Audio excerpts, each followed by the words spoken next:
Hey guys, my name is Rico Sandoval and I'm here with the Rico's Report. And this video, it's a part two of the first video that I made. Can a convicted felon get a real estate license? And the answer is yes. Okay, a convicted felon can get a real estate license. However, I'm speaking for the state of California. I cannot speak for any other state. You would have to look into that. Okay, that being said, I was getting a lot of questions regarding, can I get a real estate license if I have this type of crime? Well, it's a case by case basis, okay? My conviction was a federal crime. It was drug related. I was bringing in drugs from a different country into the United States in large quantities. The reason why I'm saying large quantities is because my case was pretty big, okay? That being said, I want you guys to understand that as a convicted felon having a drug charge, I'm probably not going to be able to get a dispensary license, okay? I'm probably not going to be able to get a liquor license, okay, because it's related to alcohol, drugs, and controlled substance. In real estate, if you have a crime that involves money laundering, embezzlement, identity theft, insurance fraud, any type of harm that was caused to a person's financial being or identity, chances are it will be denied. However, I'm not the DRE. All I know is that they do everything on a case-by-case basis. So I would highly suggest that you look into it. But if you look into it, you're not going to find anything. I did that myself, and you're not going to find anything, okay? The first thing you need to do is get a hold of a real estate office that offers free real estate courses. The thing about that is that once you pass your real estate course, they're gonna ask you to sign an agreement with them. So if you don't like that office and you just took it because they offer real estate courses, I suggest you to go online and find a real estate course on your own. There's 3 classes that you need to pass, and that's the business, the principal, and the law, okay? They might have several ones, but you need to pass 3. Once you pass those 3, you submit the paperwork to the state office, the Department of Real Estate. Once your paperwork is approved, they're going to give you a state exam. Once you pass that state exam, you're going to get a lot of offers from different offices in your area offering you an opportunity to work with them. Once that happens, they're not going to give you your real estate license if you have a felony until you submit additional paperwork. The day that I passed my real estate exam, it took them 15 months to give me my license. 15 months under one condition: if I would accept a restricted license. I could do anything with that license. Anything. The difference with the unrestricted and restricted is that it's zero tolerance. You're walking on eggshells. One mishap, major mishap. Small ones, probably not. But what's a major mishap? A major mishap is you withholding information, important information, from a real estate transaction. Okay? Minor mishap is you forgot to check a box on a form or something. They're not going to take away your license for that. A major mishap, okay? And you know what those are. Your gut's going to tell you. You pass your real estate exam, you're going to have to wait. You're going to have to hurry up and wait. No different than being in prison, no different than your attorney telling you, hey, you're going to have to wait. It's no different, okay? In the meantime, the Department of Real Estate, they love to help people. They really do. I have nothing bad to say about them. It's not their fault that we did what we did. It's not their fault. However, they are overwhelmed. Everybody wants to get a real estate license, so they have hundreds, thousands, tens of thousands of applicants calling for numerous questions that could be answered online. What I recommend you to do is keep your calm. Don't get upset. They're working for the government. They're working for a department that is going to issue your license to make a very good living. I believe that having a real estate license is a license to become a millionaire. Okay? Me being an entrepreneur and going to prison, I understand marketing, I understand distribution, I understand people management, I understand that, which is a big plus for you as a convicted felon with a real estate license. You understand marketing, you have a product, you need to find a customer, and you need to close the deal. Okay? You are going to have competitors, you're going to have haters, but that's the nature of the beast. And I just want to add something. Coming home from prison has been challenging for me, and it will be for you. All you have to do is lock it in and to just do your thing. Forget about the haters. Forget about the family telling you, oh, that's not going to happen. They don't know. You don't know. The DRE doesn't know. It's a case-by-case basis. Me being in your shoes right now, it's been challenging, and I was able to move forward with this. I was able to get my real estate license. I'm a certified home inspector, and I also own a plumbing company. And the opportunities are out there, guys. Don't let anybody tell you otherwise. If you want it, you do it. Because you know what? Nobody cares about you. Everybody's happy to see you that you made it out of prison. But nobody's going to help you. Everybody's going to tell you that they're going to be there for you. They're not. Okay? They're not. They're not there. If the only person that's going to be there for you is probably your mother. And I say probably because I don't know what your relationship is with your mother. My mother was there for me. My wife left me after I came home from prison. People that I considered friends are not there. My old friends were there.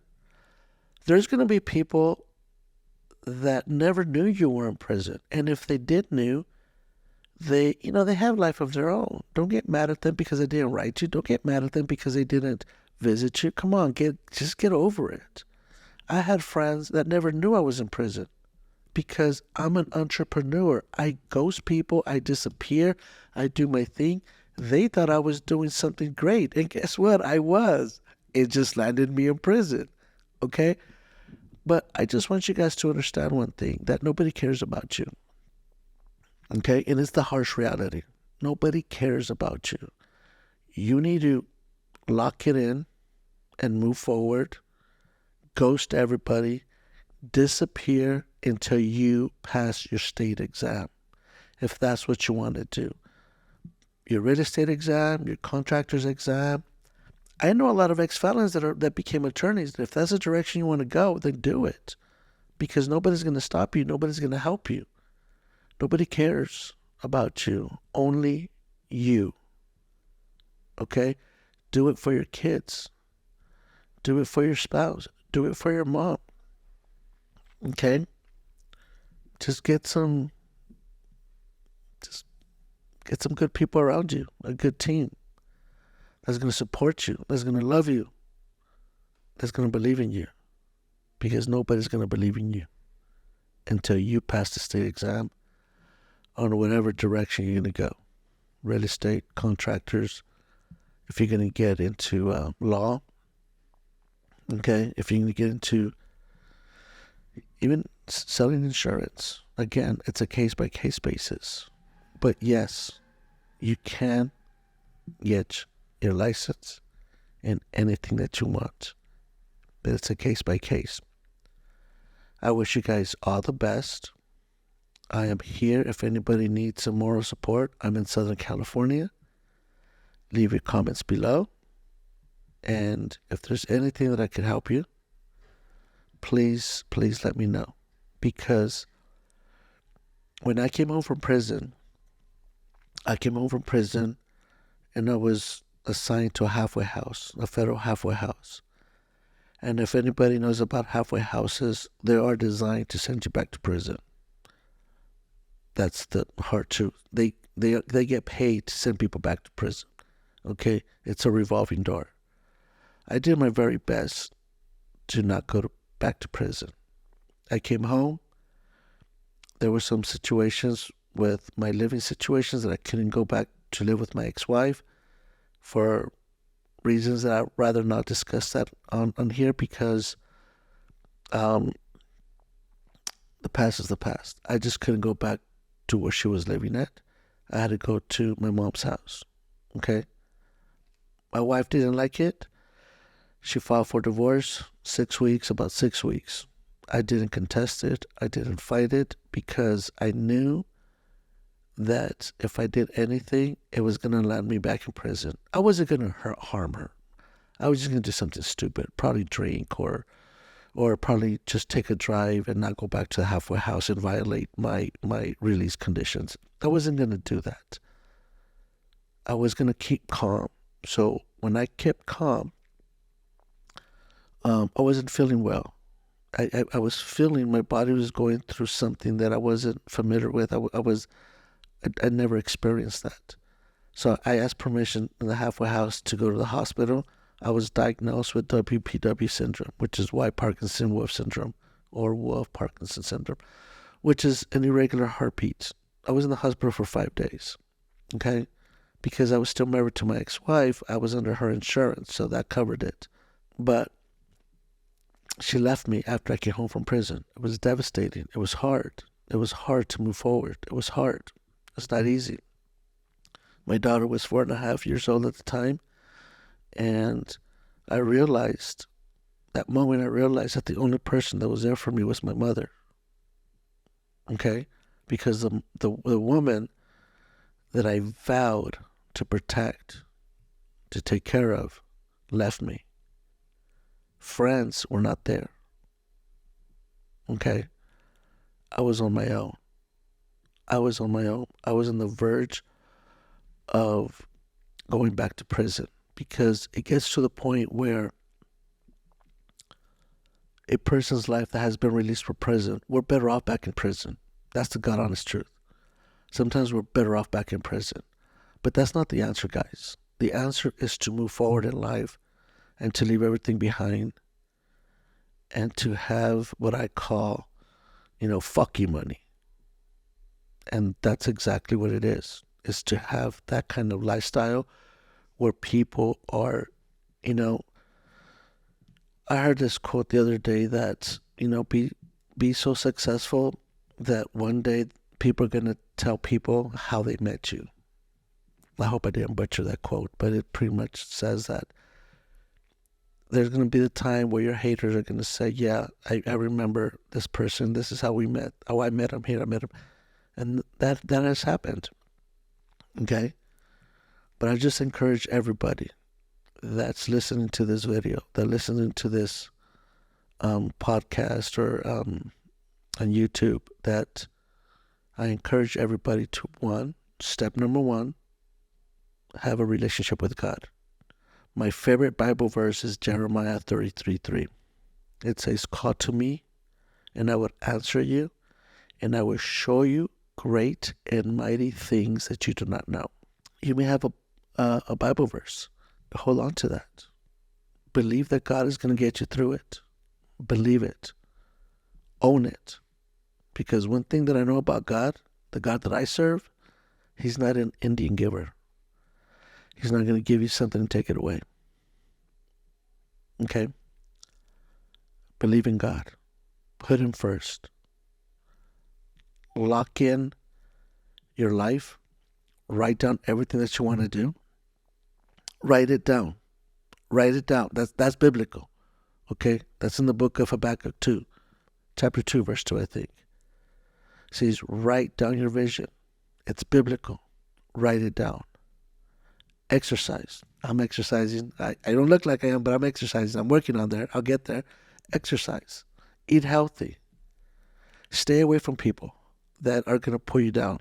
We have to stay away from people, okay? Enough of the bullshit, guys. We need to stay away from those kind of people. We have to. We must. If you don't, then this video is not for you. You're wasting your time by listening to this video. I encourage everybody to challenge yourself for 30 days. Ghost people. No alcohol. Exercise. Pray. Meditate. Anything that's going to get you through it. And I guarantee you that in 30 days, you'll be a different person because you have developed a discipline, a routine. Guys, it's no different than prison. In prison, what do? We would wake up, we have an hour to do something, another hour over here, another hour over there. When I say we have an hour here and an hour there, it's the federal prison. I cannot say anything about state. I've never been in state prison. I don't know what the routine is like. But in federal prison, we would wake up, we would eat from 6 a.m. to like 7:30. And then from 8 a.m. to 9 a.m., there's one movement, second movement. And there was a movement every hour, okay? So in every movement, I had the time to do 1 hour to do whatever I had to do. And then my next hour, I had to do another. Adopt that routine in real life, outside of prison, okay? Do your routines in the morning for 1 hour. Read for another hour, okay? Meditate for another hour. Prison, I learned so much from prison. It's ridiculous that many people forget about that special routine, okay? And that's discipline. And that's the challenge that I have for you guys, that you guys could please pick up where you left off, okay? Bring that routine over to real life, the outside of prison, and I guarantee you, you'll be very successful. I guarantee you. Now, there's a lot of opportunities that if you don't get your real estate license in California, there's a lot of opportunities in real estate that are available for you where you don't require a real estate license, and that's becoming a certified home inspector. In California, there's no licensing program. Just take a course and you become a certified home inspector. You could become a handyman. A handyman makes good money. There's a lot of jobs that I turned down because I just don't want to do them. A handyman, just lawn service. That lawn service, many of you guys are like, I'm not going to mow lawn. Well, if you knew how much they pay, you might think twice. But nevertheless, guys, I wish you guys the best. I wish you guys a lot of success. I wish you guys prosperity, success, happiness, and just pray. Put God first, and I guarantee you, you won't regret it. If you guys have any questions, leave them in the comment section, and I hope this video finds you well.